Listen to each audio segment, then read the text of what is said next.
Hello, welcome to the webcast today. My name is Faith Rothberg, and I'm the CEO and co-owner of College Recruiter, where we believe that every student and recent graduate deserves a great career. Our customers are primarily Fortune 1000 companies and federal government agencies and other organizations that hire at scale, meaning dozens, hundreds, or even thousands of students and grads from 1 year, 2 year, and 4 year colleges and universities, and help them hire into part-time, seasonal internships and entry-level jobs. I want to encourage everybody on the webcast today to hit the red subscribe button on our YouTube channel.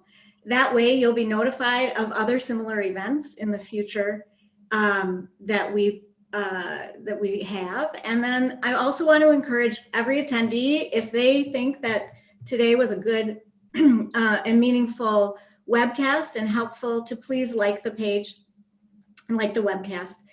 I am going to be, I'm sorry. So because of COVID, employers aren't really able to do what they normally do in this college space. Nobody can go on campus this year, and that has really thrown a big curveball for so many talent acquisition professionals and the large companies that literally use it as their pipeline into their company and into their leadership of the future. And so many of those companies have been trying to use virtual career events, which makes a lot of sense, but often they're getting poor results.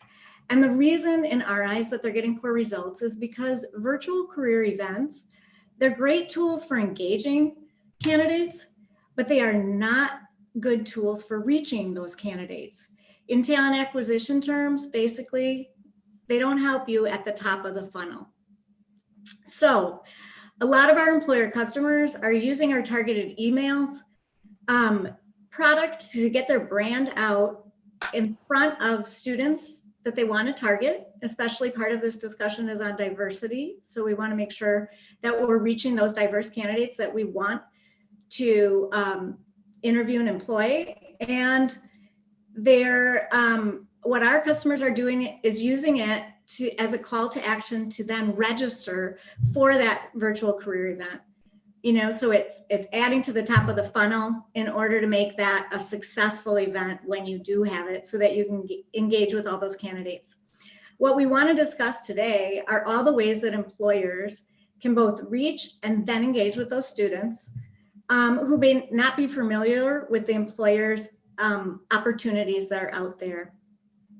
What a lot of us have discovered over the past few months is that virtual career events can be excellent middle of the funnel tools, but need to be paired with that top of the funnel tools. So today we're going to talk about some of those top of the funnel tools. And so now I'd like to introduce our panel. Thanks, you guys, for being here. First, we have Roy Hartsfield, and she is the former Chief of Digital Innovation Hiring for the Central Intelligence Agency, and currently the Director of Talent Acquisition of Excel Technologies, which is a woman-owned small business, yay, and focused on a mission-oriented solutions to support citizens and national security-centric federal programs. Thanks, Roy, for being here. And next, I'd like to introduce Rishav Kanal. And Rishav is the co-founder of In Person, which helps employers accelerate their diversity and inclusion goals by turning their interns into campus ambassadors who can then put their organization in front of diverse student organizations and faculty members. Third, I'd like to introduce Jeffrey Moss, founder and chief executive officer of a micro internship service, Parker Dewey. And you can see that right behind him.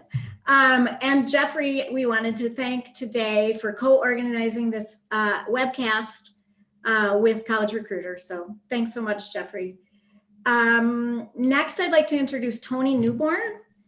Tony is the Director of Human Resources and Chief Equity Officer for the City of St. Paul in Minnesota. So she's in my stomping grounds. So good to see you, Tony. And then we have Robert Schindel.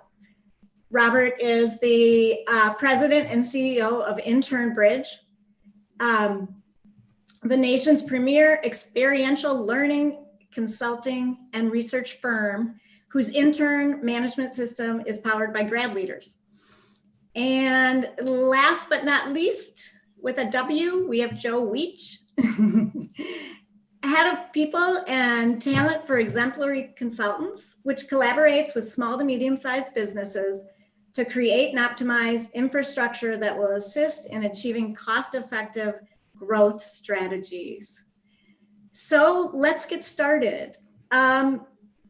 What I'd like to do is ask each of you to provide a tip for how employers can hit their diversity and other hiring goals in a year when COVID is preventing them from recruiting on campus. So what do they do? And let's start with Roy. Aloha, everybody.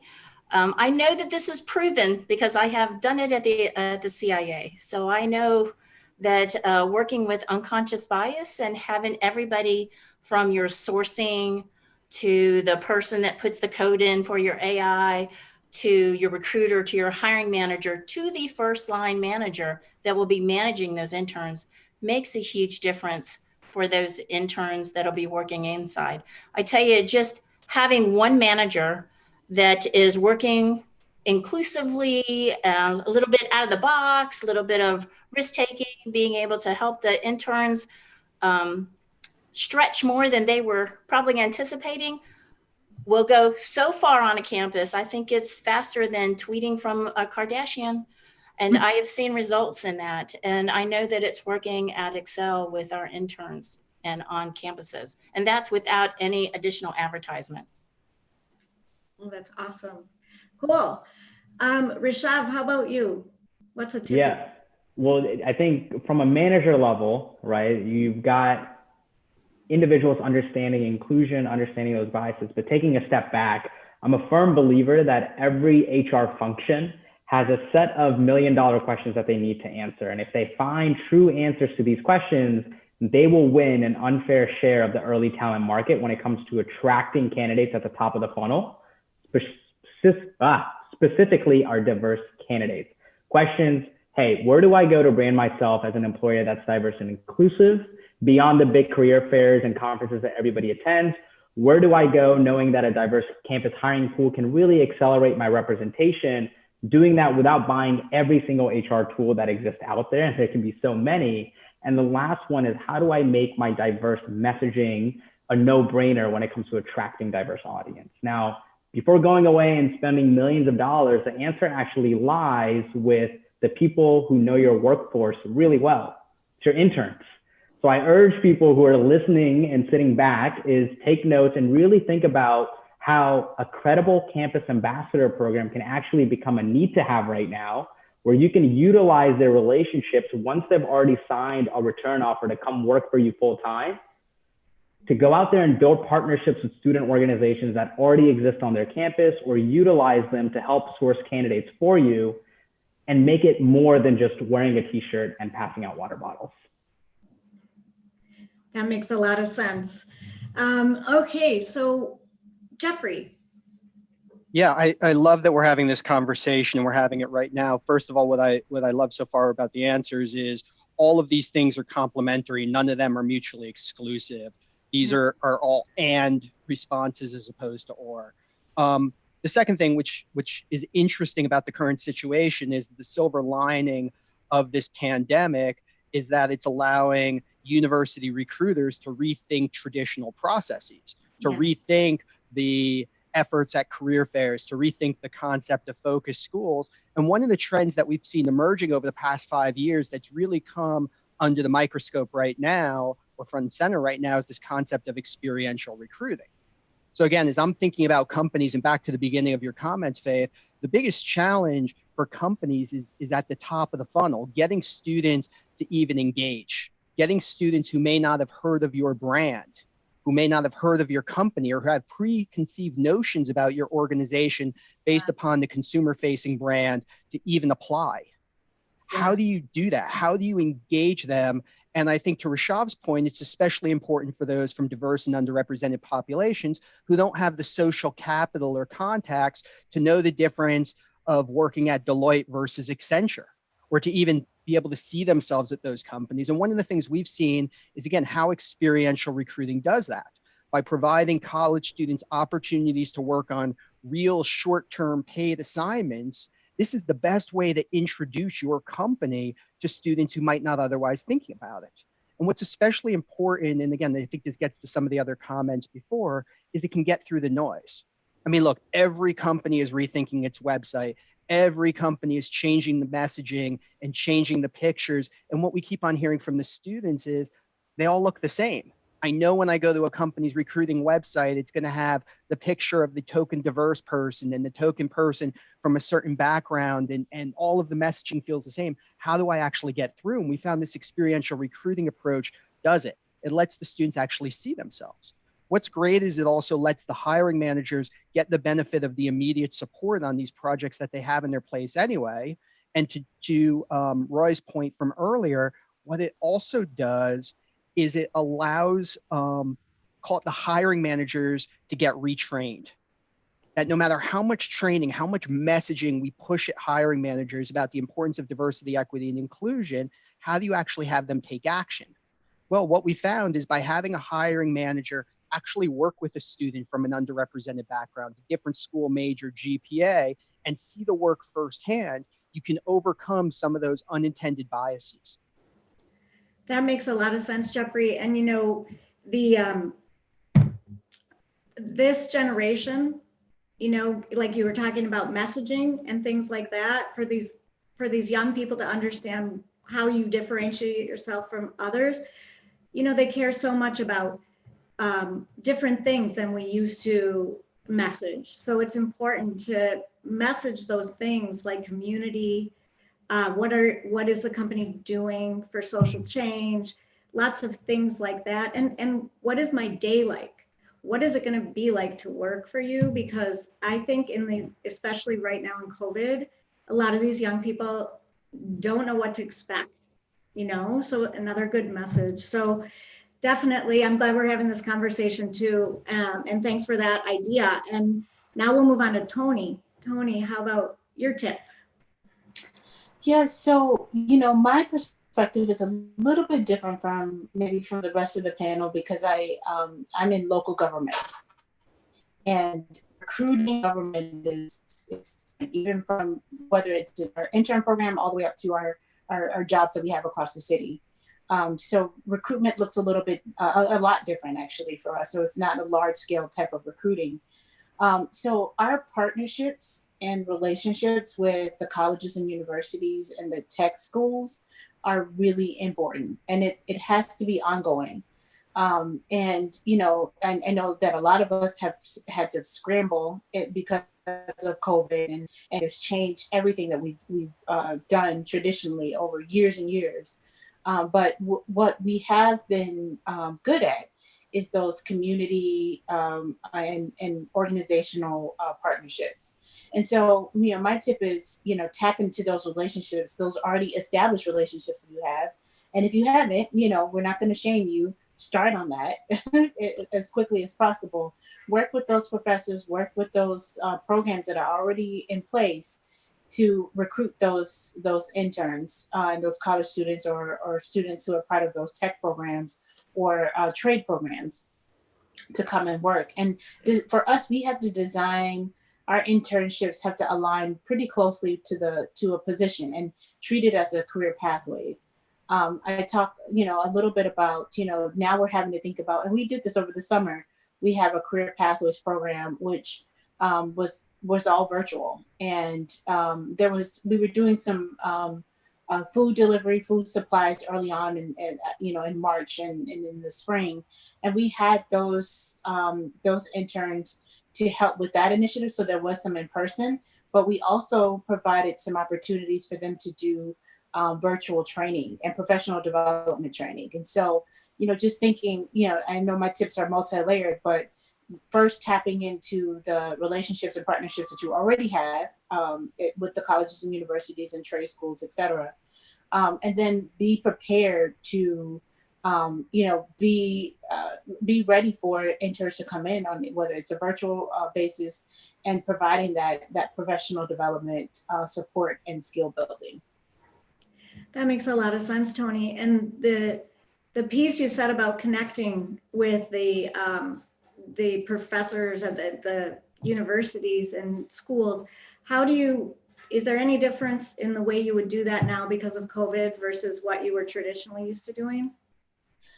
I think of our public works department, which is mostly it's a hybrid. We have professional, we have engineers, we have folks who are mechanics in that department, and so it depends on the program. So for our engineers who may be doing the potholes and snow plowing and that type of work, that tends to be in person and hands on, and so we need to see the site and see the training facility there.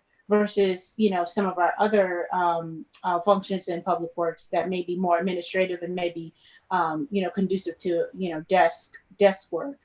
And so that could be done, over the phone or a Zoom call or et cetera to figure out the program. So it really does vary. One of the benefits of government is that all of our positions are somewhat different, but I think that intentional approach would be the same. And of course, if we had to be in person, socially distant, if as best, but it depends on the program. Yeah, okay, thank you. All right, let's go to Robert.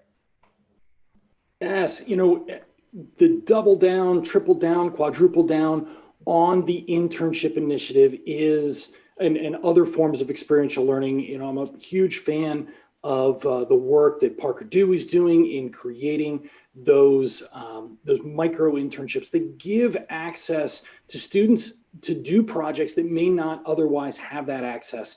And when we do those things well, it naturally leads to a deeper level of engagement.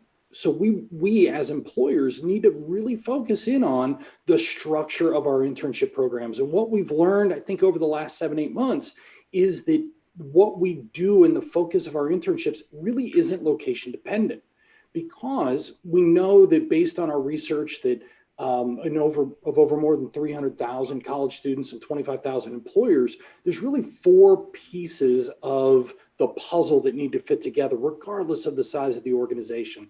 Cultural transmission, how and what do we want to transmit to this next generation of employees within our organization? Tony mentioned the professional development and the skill building. That's a huge part. The meaningful work and the work that the individual does, that's not just what somebody else doesn't want to do, but it's meaningful work to them and to the organization. And the last piece is the mentoring component. And none of those things, when we look at them, are location dependent. We don't have to be sitting next to somebody to do those things effectively and efficiently and really making an impact on that individual. So as an employer who is looking for, okay, what's the secret sauce that we need to have in order to really solidify our talent acquisition strategy, I really think it's in that building that very consistent structure of the internship experience across the organization, so that we don't have 2 students from the same school who, let's say that they're roommates and they come to the same employer for an internship and have 2 completely different experiences, because it's based on an individual's persona. For example, the manager of the finance department really loves being an intern manager, and the manager in procurement was, let's say, voluntold that they were going to have an intern. So really looking at the structure of the internship experience gives us something to go to students and showcase, be it through a micro internship or even a virtual career fair. And the last thing on that is that just like our students are learning differently now, many students aren't back to campus. They're doing things online, which means that they have more time. So rethinking that traditional kind of summer internship, students are looking for experiences now year round. So we need to meet them really where they are. And Robert, just to jump in, and by the way, thank you for the kind words. I think two things that are really, really important for the employers on this call to understand. First of all, when Robert talks about having the structured internship program, that does not mean creating work for the hiring managers. That does not mean adding to their workload. In fact, a well-structured internship program actually makes it easier on them than the unstructured one where they feel like they're potentially babysitting. So that's the first thing. And the second thing, what I love about what Robert said is he highlighted, again, the complementary nature, that we're asking students to jump into the marriage of a full-time role, as one of the students told us.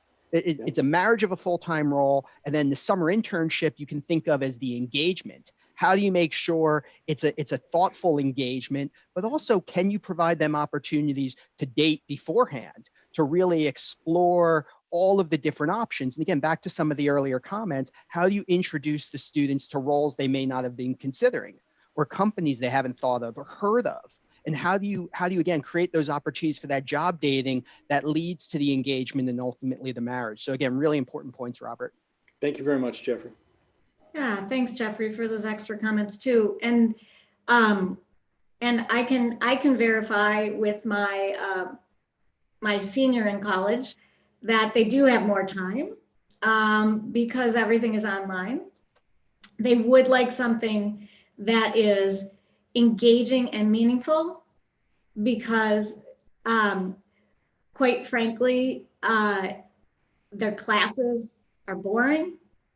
And they are not changing their environment, which is super frustrating. They're in that same space. They can't go to a coffee shop and do homework or go to the library and, have different sort of spaces. And so, yeah, so I think that's a really good point. And just this morning, I heard that it is a struggle to establish that relationship where they don't feel like they're infringing on whoever is their boss, to ask a lot of questions. Because I think, they're not in the workplace, so they can't just as easily lean over to their peer and say, how did they say to do this? Or, things like that. So they're really looking for that ability to have someone who cares and someone who wants, because otherwise they sit at home wondering, like, what do I do next, kind of thing. So really good points. And next I'd like to ask Joe, and Joe's last name is Week, and I pronounced it wrong before, and I apologize, Joe. So Joe, what is your tip for these? Okay, so my tip is going to be to those people who are like the HR department of one, those who are working in companies that are not the name brands. They don't have like a whole entire team of different niche, recruiters like college recruiting. But it's those people who are still in need of being able to diversify their ability to attract people to their companies. So most colleges have like a college to career course. Every semester I guest lecture at the one at George Mason University, which I love. And what is really great about that is that you get different people like their junior year, their senior year. So they're not just the ripe and ready ones, but they all have different majors, different backgrounds, but they all know other people who are in different backgrounds and different, organizations. And I don't think they call them clubs anymore, but, just those orgs that are for diverse groups. And so it's really a great thing to volunteer your time to speak on something like LinkedIn optimization. How do recruiters try to find you so you reverse engineer the job search for them? How to do your resume, how to network for your job. And so you provide really helpful tips. And then when you open yourself up to being able to say, okay, and then we at ABC Company, are happy to host, something that would not be in the context of the class. If you believe that there are friends of yours, and then you put an email address. Every company and organization should have it. I want to work at abccompany.com. It's so easy for people to be able to remember that. They don't have to remember, was it info? Was it resumes? You know, it's just basically, I want to work at whatevercompany.com. And then that can just really help people to connect with you. And then from there, you can host these other one-offs from that volunteer experience. I love that. I love that last tip. I am going to have to remember that. That is great, Joe. Thank you. Thank you for those points. And Roy, welcome back. I actually, when you fell off, the conversation was going so well, I didn't want to interrupt, but I was going to make some joke about how, you know, she still has secrets she can't tell. Still working on the side. I still got my side gig. You know, or there goes a Zoom problem like we all have nowadays every day in our regular life. But it's great to have you back. And actually, I think you timed it perfectly, because what we wanted to do now was go through and get basically a second idea that you wanted to provide to our audience about other things they can do because they can't go on campus for their diversity and hiring needs. Well, I just don't think this suggestion should be just during COVID. I think it should be like forever. And that's considering internships all year long, trying to meet the students where they are. This allows a lot more flexibility for the students. Not everybody can do a summer. I don't know about y'all, but Princess here had to work a job, do an internship, right? It would be great if a company could kind of flex around me and I could still have that impactful job. I tell you, I don't want to call out any specific schools, but I will. Like RIT, I think does a great job, and RPI about allowing their students to go all year long, or if they have a set amount of time. That was great for when my former employer and my current employer, if we knew we had a set block of time, we could put them in some big project and let them work on it. And I tell you, it looked great on resumes. And this also allows for people like me from my small hometown on Molokai to allow, if I'm not going to a big university, but maybe a community college or something like that, and maybe I am working a job on top of that, it allows me to still do an internship. So currently we have internships that are working at night or working on weekends. And that has really helped out during COVID. And what I love is our interns currently at Excel are working outside of their norm. They're now starting to get mentorship around Excel, that one in particular has said, well, maybe this isn't for me and I want to try business management. And so he had the support to do it, and he would not have gotten it if we weren't flexible with him. That is great. That is hilarious that your tip led directly from what we had actually just been discussing while you were offline. And so when you saw Robert and Jeffrey go like, yeah, like it was just reinforcement. But I'm with your brothers.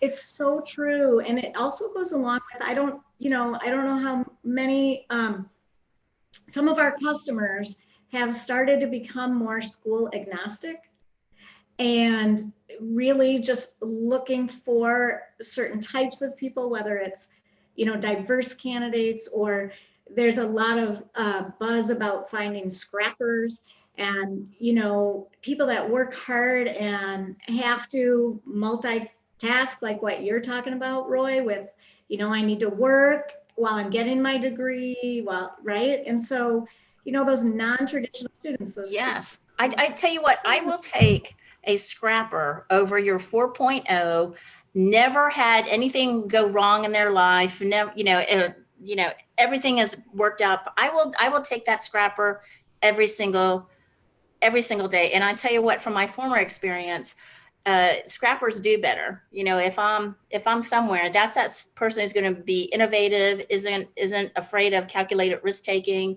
works well on the job because they're goal oriented to get it done, to move on. Yeah, That makes a lot of I sense. can't help but have the song "My Shot" from Hamilton just ringing through my ears right now. Don't sing it. No, I will not. I will definitely spare you from that. But you're absolutely right. I mean, you know, that's scrappy, hungry, and those are the students that are out there looking for that micro internship, that are out there that are calling your company and saying, hey, I want to intern with you. I want to work with you. And they may have a degree that might be a liberal arts degree. It may be something that's not very specific, but, you know, as Roy said, I mean, you take that scrapper, you know, every day of the week, twice on Sunday, and you're going to get whatever you invest in that individual, you're going to get tenfold back. Yeah, I mean, student athletes also, again, another example, the student athlete who might have a GPA that falls below the minimum 3.5 threshold, but has been essentially working a full-time job while in school. And meanwhile, they have the grit, they have the self-discipline, the problem solving, the teamwork, the lead, like all of these core skills that employers say are vital, but they're still saying, well, we only recruit this major, this GPA, or from this school. It's nonsensical. Right. I'll tell you what else I love is military that was on University of Phoenix, you know, over in Afghanistan, working hard at night, doing, you know, serving their country and then coming back with a degree. Maybe not the GPA, but yeah, they contribute a lot back very quickly, I think, in the public sector. Yeah, basically, we're talking about practical life experiences too, right? That help form your values and your work ethic and all those sorts of things. So I think that's great. All right, so I was laughing so hard when Robert said something about Hamilton because it is Stephen Rothberg, the tech behind this webinar's favorite play. He comes up with the lines from these songs every day. And today, when we were setting this up, he put the line, "I will never be satisfied." So anyway, amazing play if people haven't seen it. But the music is awesome. All right, so let's move on to Rishav again. And what else would you like to suggest to people out there? Yeah, I think, you know, we're getting so many complementary ideas, like Jeffrey said, and I'm sure we have also been on the other side as audience members on these webinars. And oftentimes what I find is many people confuse doing with learning. So while you're getting a lot of these ideas, hold yourself accountable to make sure that, hey, if we're going to have strategies to talk about year-round internships, we place little mile markers to do so. And I'm really all about the immediate tactical, like, what am I going to do right after I get off this call, this meeting, these action items. And oftentimes I think we talked about the scrappy athletes or just a different type of persona that can really come in and provide a lot of value to the organization. Going back to Rob, to Joe, to Roy, like you all mentioned, and Tony, you talked about this idea of tapping into relationships. And I'm not sure how many employers have a big sales function to them, but there's this verbiage, as buzzword, if you will, in software sales known as multithreading. And it's the idea that oftentimes you don't want to hinge on one relationship to seal the deal for you, right? So if I'm somebody selling HR solutions, I don't want to just be talking to the HR recruiter. I want to be talking to the CFO, the CEO, the CHRO, all these people to bring that deal home. So how does this apply to recruiting? Well, even though a lot of companies right now are reevaluating their strategies about going school agnostic, for the ones that still have the tier 1, tier 2, tier 3 approach, well, you ask them, well, let's look at your tier 1 schools. Beyond just the director of employee relations, what does your relationship look like at this campus? It's nothing, right? So here's what I want you to do. Like, take some notes, as I'm doing right now, is Google 2 phrases. And we're going to use my alma mater, Virginia Tech, as an example. Go on Google, type in Virginia Tech Division of Student Affairs. Replace that with any university that you recruit from. Why? Because these administrators are responsible for the well-being of those students and are probably aware of organizations that serve an underrepresented group on campus. And bring in your employee resource groups and create an event. So let's say now you are acquainted with Hispanic Student Association at Virginia Tech, you're bringing your employee resource groups, and ta-da, you're increasing your top of funnel activity because you're reaching out and connecting with a diverse audience. I told you there was two things. So that's one. The second thing, I want you to pop open another tab, Google Virginia Tech Athletic Director. And you're probably thinking, athletic, wait, what? And Jeffrey, this goes back to your point. On that email, I want you to ask that athletic director, hey, who is the right point of contact that is responsible for educating your student athletes on opportunities beyond the field? And these students, oftentimes student athletes, don't have the capacity to attend LinkedIn sessions, amazing sessions that Joe is hosting at George Mason.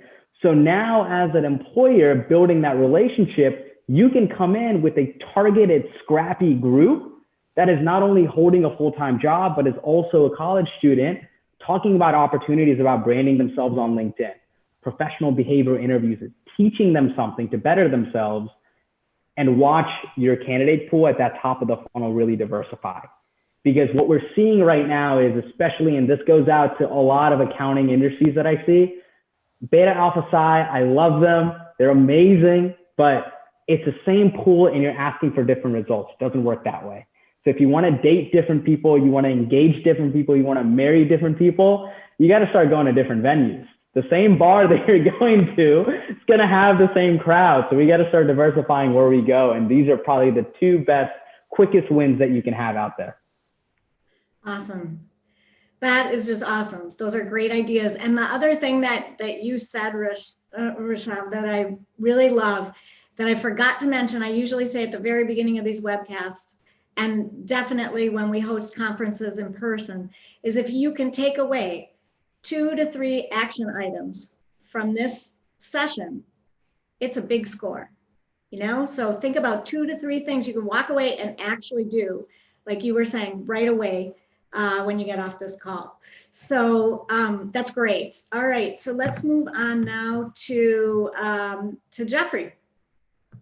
Yeah, and by the way, thanks for taking the student's metaphor and continuing it, Rishabh. I thought that was great, especially since it's been a long time since I was in the dating world. Yeah, so I again keeping your theme of the quick wins. I mean, that's one of the keys. That how do we as university recruiters, as talent acquisition professionals, as folks involved in this, how do we get those quick wins? And again, I alluded before to creating these experiential recruiting opportunities, to going to managers and saying, hey, do you have little projects that you would be willing to give to a college student, these we shoulds or I shouldn'ts? Take that one step further. As Rishabh alluded to, go to the ERGs with that. Instead of making the ERG a place where they have the t-shirts and do big community events, which by the way are wonderful, give them a quick win. Go to the ERGs right now and say, we want you to take a project off your plate, something that you're working on, and we want you to give it to someone from a university that you feel strongly about, someone from a background that aligns to the goal of your ERG. So if it's Black in Tech, which we heard again from one of the companies, what they did is they had their Black in Tech ERG engage other diverse individuals for these short-term tech projects. Students from schools they haven't historically recruited at, students from focus schools that might be below that GPA threshold. And they're using these project-based opportunities to create these pathways. And what's great is the ERGs love it because they're obviously passionate about supporting sort of individuals in the organization and providing these equitable pathways. So they're excited. They feel like it's a perk. It feels like real mentoring. And by the way, it's also really helping the company. It's taking the diversity programs beyond check the box. And then it's also creating this competitive advantage. They're building a proprietary pool of candidates who they can engage and who they can test drive. And they're doing so in a way that still feels really good. Because again, you're providing those equitable pathways. And look, that's something every one of us on this call can do. we all have these we should and I shouldn't projects. So we should go update our blog and write an article. We should go cleanse our CRM. We should go do research on best practices for university recruiting, or the I shouldn'ts. I shouldn't be at the office till 10 o'clock at night crunching a list or mining data. While these projects may not be the best use of time for us or professionals at their company, they're not grunt work. And there are millions of college students who are dying for these opportunities. Allow them to work on them, create these quick wins that, again, everyone benefits from. I love that. I love the ideas of using those groups, because I think a lot of people, a lot of large companies are still in a position where, as much as they believe they're focused on D&I, it's not really happening. And there's a lot of reasons why things get in the way along the line. But if you engage them with, those diverse candidates, with a diverse group from within your organization, it sends a very strong message to those students, those interns, that you care about them, you care about that group of people. And so they can visualize themselves at your company. They're not thinking about Goldman Sachs as a bunch of white guys who look like me. Right. When they're working on a project, they don't think about Microsoft. Like, they can start to see themselves and visualize at the company. And for the existing employees, it shows this real authentic commitment. Right. It goes beyond hosting a training session or beyond, again, having the t-shirt with the message. It shows this real commitment to providing these entry points. Yeah, I love that. All right, let's move on to Tony. Tony, what is your second tip for everybody? Second tip, there's been so many good tips. I'm like, ooh, I like that one, especially about the ERGs. And for us, we have employee resource networks. I have to make my HR statement because I'm the director of HR, but working with your HR department directly to ready your workforce for diverse interns and diverse staff in general. We should be doing that. But, now that COVID's happened, we have people who are out of jobs. We have our students, college who, are, it's lacking some level of experience, or they had a plan and that changed because of COVID, and the employer has changed their strategy around internships because of COVID. So we have a group of folks who have, varied skills and are ready to get that experience. And so making sure that you're looking at your internship job descriptions, your job descriptions in general, and the minimum qualifications, because I heard you all, we were talking earlier about those scrappers, right? Those folks who have the real world experience. And, we have a place for everyone, not just the folks who have the real world experience, but the fresh out of college or the fresh out of high school. We need those folks as well. And your job descriptions, your minimum qualifications need to reflect that, in addition to how you design the program and the experience that they're going to get. But we have to look at that to make sure that we're not unintentionally weeding out folks who are interested in working in our specific organizations, whether it's intern to full-time staff or employee. We have to make sure that we are actually sending the message that you belong here too. And we're not just looking at, I need someone who has this type of writing experience, or, this many years doing internships, or, whatever else. And one thing that I didn't put in my written statement, but wanted to add, as we talk about diversity, right? And, diversity is a big word, and it means a lot of different things. We could be talking about race, we could be talking about gender, age, diversity, et cetera. But specifically, as we talk about racial diversity in our respective organizations, thinking about, our go-to is like, well, let's go to the HBCUs, right? And there's a large grouping of people who historically Black colleges, universities, we're going to attract,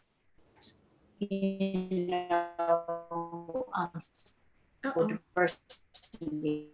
Yes, definitely add that to your checklist of places to recruit, but also, and especially given COVID, we have folks still a privilege.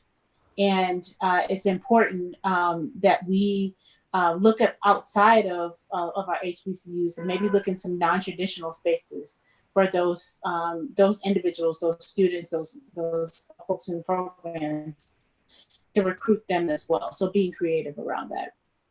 Yeah, great, Tony. And there was just a little bit of a disconnect with like your sound, but I think I think we heard enough that the points came out specifically. And I think it was great, really great advice. Okay, so now I want to make sure we have time for questions. So I still have Robert and Joe left, and I will ask you to definitely share your point, but let's not elaborate too much so that we can get to these questions from some of our attendees. Absolutely. You know, everyone who is on this panel, they've all hinted and really kind of driven home the idea of an educational philosophical standpoint that has been around for hundreds of years. And that is that we need to, as educators, we need to meet students where they are and take them to where we want them to be and where they need to be. The same is true as an employer. We have to go to where the students are. Long gone are the days where we have the, you know, I call it the Field of Dreams syndrome. If you remember that movie Field of Dreams, and the line was, if you build it, they will come. Well, guess what? They're not. You have to go to where they are.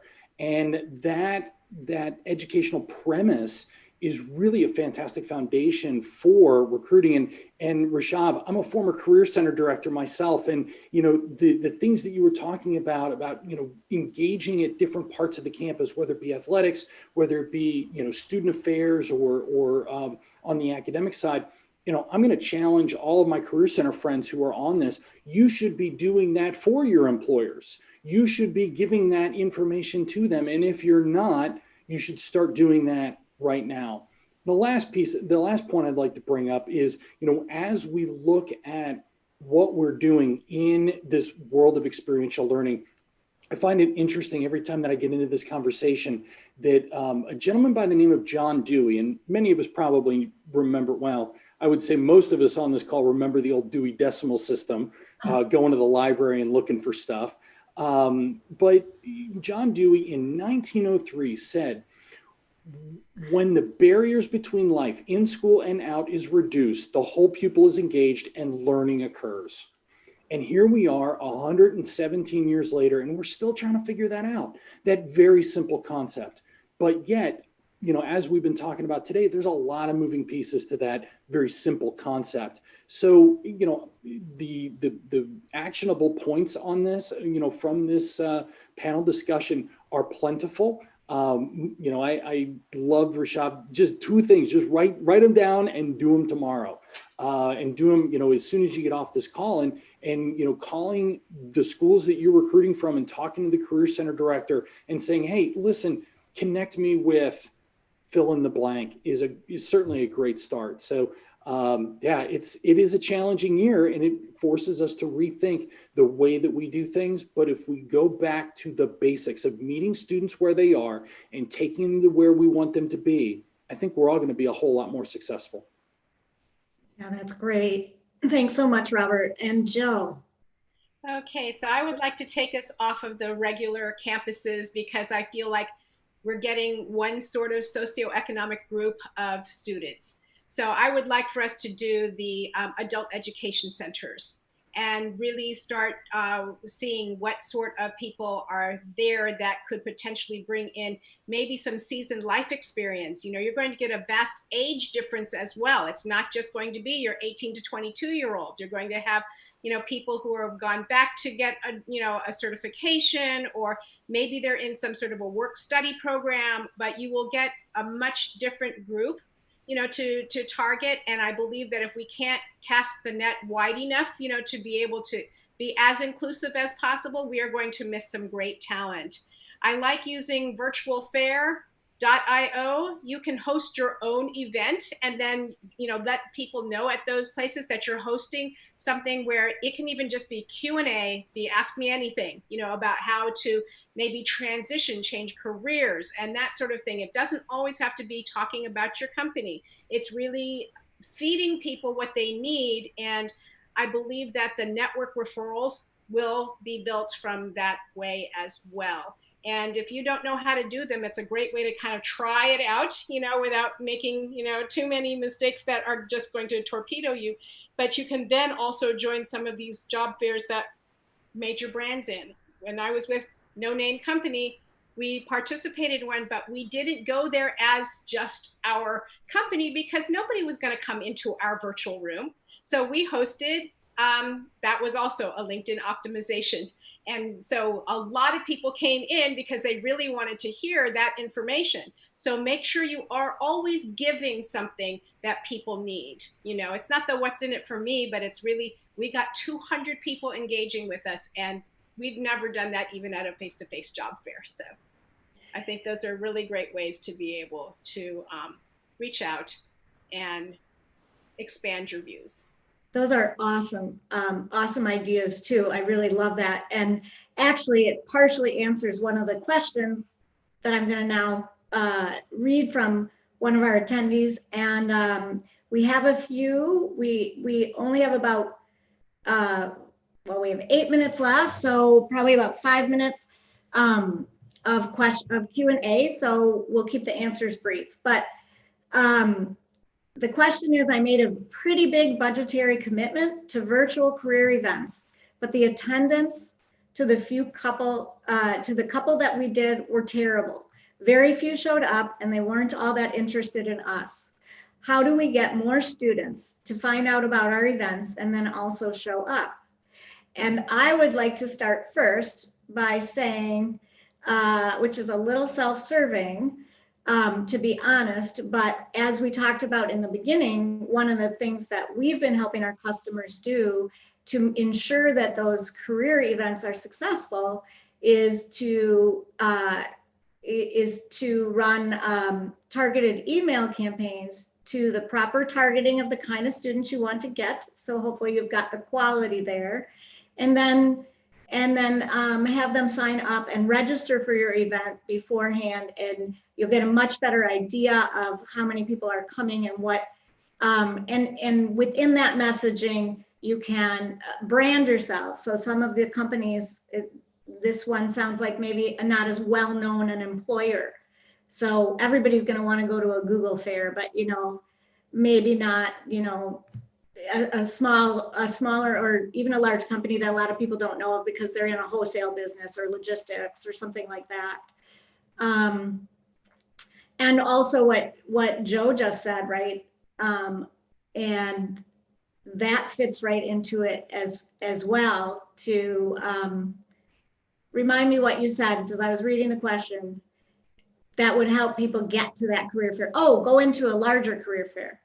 Right, that somebody else is already hosting, but then you actually give them something. So a great way to put out a questionnaire, and I didn't realize you email people for your events, that's fab.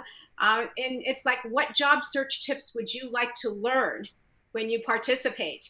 It's almost like your little tchotchke, your little goodie bag, right? That's, it's like, this is our goodie bag. And then you're going to send them basically a resource that they can refer to afterward, but they've got to come and register and they've got to come into your room, and then they get their little goodie bag, right? The little bling bag, and it's going to have the links, that will help them to be able to optimize their resumes, LinkedIn, that sort of thing. Cool. Yeah. Did anybody want to add to that? Yeah, I mean, I'll add one thing. First of all, Joe, I love your point because it ties back to what Rishav said about giving people a quick takeaway. And those could be the takeaways to engage them. The second thing that we've seen a bunch of organizations doing right now is, especially those with the budgetary constraints, is using this micro internship approach, but making it available to the departments. And it's amazing what happens when HR blesses something. So if any of the HR professionals on this webinar go to your marketing department, go to your sales department and say, we have a new resource for you. How would you like to be able to engage a college student to help with some of these projects? We're giving you permission to do it. And all we want you to do is, when the student's done, let us know how they do. Give us feedback. And what we're finding is the departments are happy to do it. They're happy to. Yeah. And what's happening for you as an HR recruiter or as a university recruiter, you're getting this great inbound funnel without having to necessarily increase your budget. That's great. All right, so the next question. We used to recruit at about 20 schools and every one of them wants us to attend their virtual career event. Some of them are hosting several events this fall. They all seem to use different systems and it has been really hard to get the training we need. We hire a few dozen students a year, but are B2B, so most students don't know who we are. Should we stop participating in the events hosted by the schools and just do our own? Well, wow. I mean, we're kind of looking at, I mean, the question as it's posed, it's an either or, and not an and yes, it is a commitment. Yes, different schools use different systems to deliver their virtual career fairs. So again, where are you having the best return on your time investment?